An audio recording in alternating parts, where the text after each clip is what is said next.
Hello friends, Ayodhya Rama మందిరానికి వెళ్తున్నారా? అక్కడ చుట్టూ వీక్షించవలసిన ప్రదేశాలు ఏంటో ఇప్పుడు తెలుసుకుందాం. మొదటిసారిగా కనుక ఈ ఛానల్ని వీక్షిస్తున్నట్లయితే ఇప్పుడే మన ఛానల్ని సబ్స్క్రైబ్ చేసుకోండి. హిందువుల ఏళ్ల నాటి కళ ఇప్పటికి నెరవేరింది.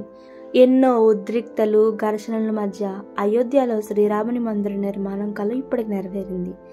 ఈ సంవత్సరం జనవరి 22వ తేదీన సోమవారం రోజున శ్రీరాముని దేవాలయంలో ప్రాణ ప్రతిష్ఠ జరిగింది. అనంతరం శ్రీరాముని విగ్రహాన్ని ప్రతిష్ఠించారు. ఈ అద్భుతమైన ఘట్టాన్ని వీక్షించేందుకు దేశం నలుమూలల నుంచి లక్షలాది కోట్లాది మంది భక్తులు అయోధ్యకి వచ్చి దర్శించుకోవడం జరిగింది. అయితే మీరు కూడా వెళ్ళినట్లయితే అయోధ్య రామ మందిరంతో పాటు ఇతర దేవాలయాలను సందర్శించవచ్చు. ఈ ఆధ్యాత్మిక కేంద్రాలను దర్శించుకోవడం ద్వారా మీరు దైవానుగ్రహాన్ని పొందొచ్చు. ఈ సందర్భంగా అయోధ్య వెళ్లే సమయంలో ఏ ఆలయాలను సందర్శించాలో ఇప్పుడు తెలుసుకుందాం. మొదటిగా మనం వీక్షించవలసింది హనుమాన్ గర్హి. శ్రీరాముడికి అత్యంత గొప్ప భక్తుడైన ఆంజనేయ స్వామి ఆలయం అయోధ్య రైల్వే స్టేషన్ నుంచి కేవలం 1 కిలోమీటర్ దూరంలో ఉంది. హనుమంతుడిని అయోధ్య రక్షకుడిగా భావిస్తారు. శ్రీరాముని దర్శనానికి వెళ్లే ముందు ప్రతి ఒక్కరూ హనుమంతుడి ఆలయంలో అనుమతి తీసుకునే అయోధ్య వెళ్ళాలి. ఈ ఆలయాన్ని 300 సంవత్సరాల క్రితం స్వామి అభయ రామదాసు సన్నిధిలో సిరాజ్ ఉద్ దౌలా స్థాపించారు. ఈ ఆలయం రాజద్వారం ముందు ఎత్తైన గుట్టపై నిర్మించబడింది. అయోధ్యను కాపాడేందుకు వచ్చిన హనుమంతుడు ఇక్కడే ఉండేవారని చాలా మంది నమ్ముతారు. ఈ వాయుపుత్రుడి దర్శనం కోసం భక్తులందరూ సుమారు 76 మెట్లు ఎక్కాల్సి ఉంటుంది. తర్వాత మనం వీక్షించవలసిన ఆలయం పేరు దేవకాళి ఆలయం.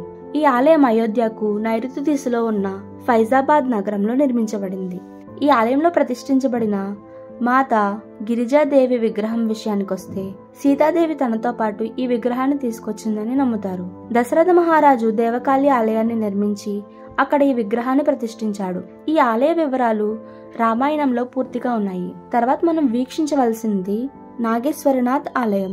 అయోధ్యలో నాగేశ్వరనాథ్ అత్యంత ప్రసిద్ధి చెందిన దేవాలయం. శ్రీరాముడు ఈ ప్రాంతంలో స్వయంగా శివలింగాన్ని ప్రతిష్ఠించాడని చెబుతారు.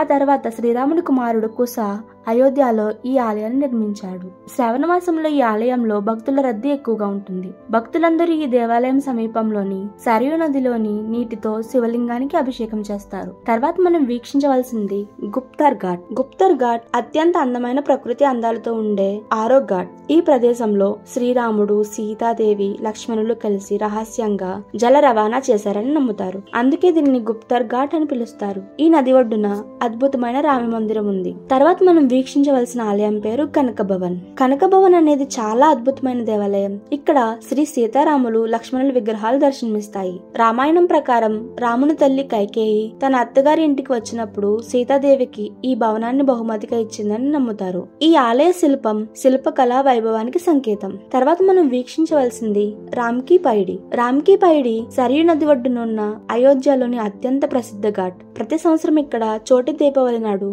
దీపాల పండుగ నిర్వహిస్తారు. ఇక్కడికి వచ్చే భక్తులు సరయూ నదిలో స్నానాలు చేసి మతపరమైన ఆచారాలు నిర్వహిస్తారు. ఇక్కడ భక్తులు స్నానాలు చేసేందుకు పాలక మండలి ప్రత్యేక ఏర్పాట్లు చేస్తుంది. తర్వాత మనం వీక్షించవలసింది రామ్ కథా పార్క్. అయోధ్య వెళ్ళినప్పుడు రామ్ కథా పార్క్ ను తప్పకుండా సందర్శించాలి. శ్రీరాముని జీవితానికి సంబంధించిన ధార్మిక ఇతర కార్యక్రమాలు ప్రతిరోజు జరుగుతాయి. ప్రతి సాయంత్రం ఇక్కడ అద్భుతమైన లేజర్ షో నిర్వహించబడుతుంది. ఈ ప్రదేశం ఉదయం నుంచి సాయంత్రం వరకు జన సందోహంతో నిండి ఉంటుంది. అయోధ్య వెళ్ళినప్పుడు అక్కడ వీక్షించవలసిన ప్రదేశాలు ఏంటో తెలుసుకున్నాం కదా ఫ్రెండ్స్.